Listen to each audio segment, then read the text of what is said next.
In this example, we use the periodic operating point analysis of SIMPLIS to measure the load regulation of this self-oscillating DC to DC converter.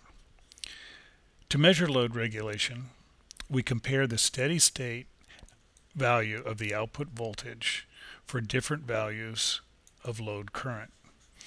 We've given the load resistor R3 the parameter name RLoad. To find the steady state operating conditions for each load value, we use the powerful periodic operating point analysis in SIMPLIS. And we'll run this periodic operating point analysis 3 different times, once for each value of our load: 8 ohms, 5 ohms, and 2.5 ohms. As we'll see when we compare the results of these 3 periodic operating point analyses, this is a very interesting circuit to study. Because the circuit operates in critical conduction mode, always on the border between continuous and discontinuous conduction mode, the operating frequency of this converter varies with line and load conditions. As we can see here, it takes approximately 6 seconds, 6 CPU seconds, for each periodic operating point analysis.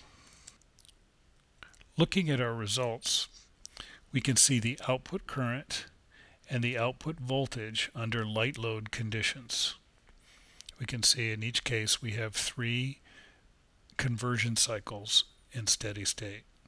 As we increase the load current, we can see the corresponding output voltage waveform, and in that we can see that the output voltage ripple is increasing and the conversion frequency is decreasing.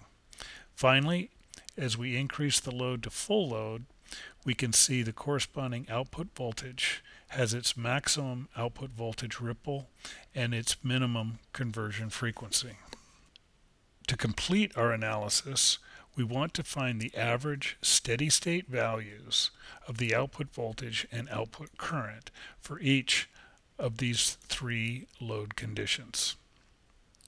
We can do this using the analysis capability of the symmetric SIMPLIS waveform analyzer.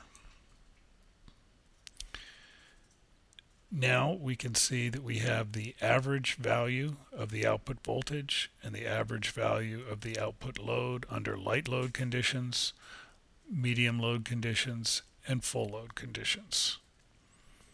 We now have all the information required to calculate load regulation. We can do a similar analysis varying the input voltage to measure line regulation.